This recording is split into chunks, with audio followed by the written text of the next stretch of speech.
Hello viewers, কেমন আছেন সবাই? আশা করি সবাই ভালো আছেন। ইংলিশ ল্যাঙ্গুয়েজ হাব বিডির পক্ষ থেকে আপনাদের সবাইকে স্বাগত জানাচ্ছি। আমি আহসানুল হক। আমার আজকের লেকচারের টপিক হচ্ছে কন্ডিশনাল সেন্টেন্সেস। এটি এই সংক্রান্ত আমার প্রথম লেকচার। আমার লেকচারটি শেষ পর্যন্ত দেখতে থাকুন। আর প্লিজ দয়া করে আমার চ্যানেলটি সাবস্ক্রাইব করুন এবং সঙ্গেই থাকুন।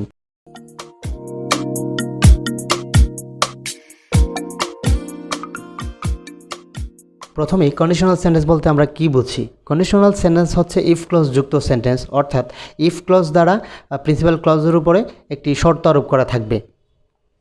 এক্ষেত্রে কন্ডিশনাল হচ্ছে দুই ধরনের, একটা হচ্ছে রিয়াল কন্ডিশনাল সেন্টেন্সেস আর একটা হচ্ছে আনরিয়াল কন্ডিশনাল। রিয়াল কন্ডিশনালে বক্তার বক্তব্য কখনো পূরণ হতে পারে, আবার নাও হতে পারে। অন্যদিকে আনরিয়াল কন্ডিশনটাই সম্পূর্ণ অনুমান নির্ভর এবং যেটি কখনো বাস্তবে সম্ভব হয় না। এখানে এক্সাম্পলে প্রথম যেটি দেয়া আছে সেটি হচ্ছে if I have the time I will go to the movies. এখানে if I have the time এটা হচ্ছে ইফ ক্লজ, অর্থাৎ এই সাবঅর্ডিনেট ক্লজটি দ্বারা প্রিন্সিপাল ক্লজের উপর শর্ত আরোপ করা থাকে। তার মানে হচ্ছে if I have the time I will go to the movies, তার মানে হচ্ছে আমার সময় থাকলে আমি মুভি দেখতে যাব। If you don't have any work come with me, water boils if you heat it 200 degree Celsius. এখানে উপরের তিনটেই হচ্ছে রিয়াল বা ফ্যাকচুয়াল, যেগুলা বাস্তবে সম্ভব হয়, কখনো পূরণ হয় অথবা কখনো পূরণ হতে নাও পারে। কিন্তু 4 নম্বর এক্সাম্পল থেকে আপনারা দেখুন যে if today were Friday I would go to the beach. এর মানে হচ্ছে আজ যদি শুক্রবার হতো আমি সমুদ্র দেখতে যেতাম, কিন্তু আসলে আজ শুক্রবার না, তাই আমি সমুদ্র দেখতে যাইনি, অর্থাৎ যেটি বাস্তবে সম্ভব না। আরও দুটি এক্সাম্পল আছে, আপনারা দেখে নিন। যেমন আরেকটি আছে, যেমন I could have flown away if I had been a bird. আমি যদি পাখি হতাম তাহলে আমি উড়ে চলে যেতাম, আমি পাখি না তাই আমি উড়ে চলে যেতে পারিনি, অর্থাৎ এটিও বাস্তবে কখনোই সম্ভব না। তারপর আছে if the fireman had arrived on time they could have saved the house. এখানে হচ্ছে যে ফায়ারম্যান যদি সময় মতো পৌঁছতো তাহলে তাদেরকে সেভ করতে পারতো, যেটা পৌঁছতে পারেনি, সেভ করতেও পারেনি। তো চলুন কন্ডিশনাল সেন্টেন্সের মূল রুলগুলো একটু দেখে নিই। রুল 1, ইফ বা আনলেস যুক্ত ক্লজটি প্রেজেন্ট ইনডেফিনিট টেন্সে হলে অপর ক্লজটি ফিউচার ইনডেফিনিট হবে। অর্থাৎ ইফ যুক্ত ক্লজটির একটি অংশ যদি প্রেজেন্ট ইনডেফিনিট হয় তাহলে অপরটি অর্থাৎ প্রিন্সিপাল ক্লজটি অবশ্যই ফিউচার ইনডেফিনিট টেন্সে হবে। যেমন এক্সাম্পলগুলো দেখে নিন। If he studies hard he will pass the examination. এখানে উইল পাস হচ্ছে ফিউচার ইনডেফিনিটের স্ট্রাকচার। তারপর দ্বিতীয় এক্সাম্পলটি দেওয়া হচ্ছে, সেটি আপনারা দেখে নিন। আবার ইফ যুক্ত ক্লোজটি প্রেজেন্ট ইনডেফিনিট টেন্স হলে অপর ক্লোজটি ইম্পারেটিভ সেন্টেন্স হতে পারে। আমরা জানি ইম্পারেটিভের স্ট্রাকচার হচ্ছে ভার্ব প্লাস অবজেক্ট। এক্সাম্পলগুলো মিলিয়ে নিন। Start right now if you want to catch the train. এখানে প্রথম অংশে ইম্পারেটিভ দেওয়া আছে, অর্থাৎ ইফ ক্লজটা হচ্ছে প্রেজেন্ট ইনডেফিনিট টেন্স, এই জন্য প্রিন্সিপাল ক্লজটা হচ্ছে এখানে ইম্পারেটিভ সেন্টেন্স। দ্বিতীয় এক্সাম্পলটি দেখুন, if you have spare time go to the library. এখানে প্রথম অংশটি ইফ যুক্ত ক্লজটি আছে প্রেজেন্ট ইনডেফিনিট টেন্সে, এই জন্য পরের অংশটি এখানে ইম্পারেটিভ। রুল 2,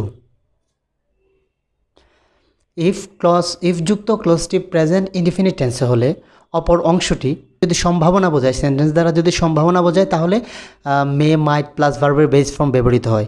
যেমন if the fog gets thicker the train may might delay. অর্থাৎ যদি কুয়াশা আরও ঘনীভূত হয় তাহলে ট্রেনটা দেরি করতে পারে। এখানে হচ্ছে একটা সম্ভাবনা। প্রথম অংশটা প্রেজেন্ট ইনডেফিনিট আছে, ঠিক আছে, তো সম্ভাবনা যেহেতু বুঝিয়েছে প্রথম অংশটি দিয়ে, তাই এখানে পরের অংশটিতে মে মাইট এবং ভার্বের বেস ফর্ম হবে। আবার অনুমান বা দক্ষতা বোঝাতে মে অথবা ক্যান ব্যবহৃত হতে পারে এবং তারপরে ভার্বের বেস ফর্ম হতে পারে। যেমন if it stops raining we may go out.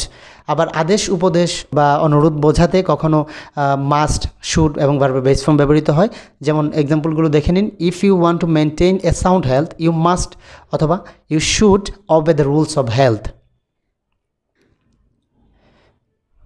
Rule 3, if বা আনলেস যুক্ত ক্লজটি পাস্ট ইনডেফিনিট টেন্সে হলে অপর অংশটি পাস্ট কন্ডিশনাল হবে। আর পাস্ট কন্ডিশনালের স্ট্রাকচার আমরা জানি সাবজেক্ট প্লাস উড অথবা কুড অথবা মাইট এবং ভার্বের বেস ফর্ম প্লাস অবজেক্ট ব্যবহৃত হয়। এই স্ট্রাকচারটি ভালো করে দেখে নিন যে সাবজেক্ট প্লাস উড, কুড অথবা মাইট এবং ভার্বের বেস ফর্ম ব্যবহৃত হবে। আমি এখানে গ্রাফিক্যালি বড় করে দিয়েছি, আপনারা এটি মিলিয়ে নিন। অর্থাৎ ইফ যুক্ত ক্লজটি পাস্ট ইনডেফিনিট হলে পরের অংশটি পাস্ট কন্ডিশনাল হবে। যেমন if you studied well you could pass the examination. এখানে স্টাডিড ইউ স্টাডিড ওয়েল এটা অংশটা হচ্ছে পাস্ট ইনডিফিনিট টেন্সে, তাই সেখানে কুড এবং ভার্বের বেস ফর্ম ব্যবহৃত হয়েছে প্রিন্সিপাল ক্লসে। আবার if I had time I would help her, এখানে হ্যাড টাইম বলতে বুঝিয়েছে পাস্ট ইনডিফিনিট টেন্স, আর তারপরের অংশটি উড এবং ভার্বের বেস ফর্ম ব্যবহৃত হয়েছে। রুল 4, ইফ বা আনলেস যুক্ত ক্লজটি পাস্ট পারফেক্ট টেন্স হলে অপর অংশটি পারফেক্ট কন্ডিশনাল। আর সেক্ষেত্রে পারফেক্ট কন্ডিশনালের স্ট্রাকচার হচ্ছে সাবজেক্ট প্লাস উড হ্যাভ অথবা কুড হ্যাভ অথবা মাইট হ্যাভ এবং ভার্বের পাস্ট পার্টিসিপল ফর্ম ব্যবহৃত হবে। আমি এখানে বড় করে দেখিয়ে দিয়েছি, আপনারা মিলিয়ে নিন। যেমন if plus past perfect tense মানে পরের অংশটি হবে পারফেক্ট কন্ডিশনাল। এক্সাম্পলগুলো মিলিয়ে নিন।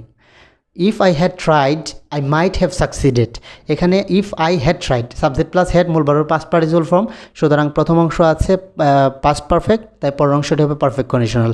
এরপরে দেখুন if you had played well we could have won the match, তো প্রথম অংশ পাস্ট পারফেক্ট, তাই পরের অংশটি পারফেক্ট কন্ডিশনাল করে করা হয়েছে, অর্থাৎ কুড হ্যাভ প্লাস ভার্বের পাস্ট পার্টিসিপল ফর্ম হচ্ছে উইনের পাস্ট পার্টিসিপল ফর্ম হচ্ছে ওন।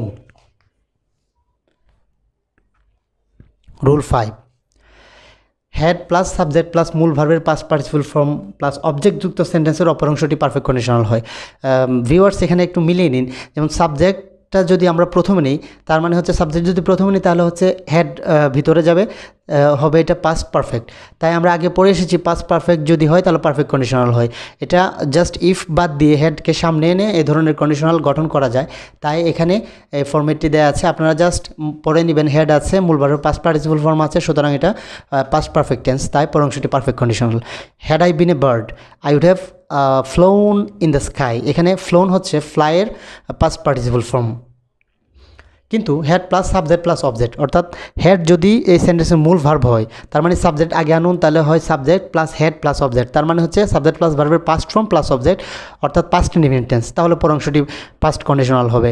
যেমন had I the wings of a bird I would fly in the sky, এখানে সেন্টেন্সটি হচ্ছে পাস্ট ইনডিফিনিট, তাই পরের অংশ পাস্ট কন্ডিশনাল হয়েছে।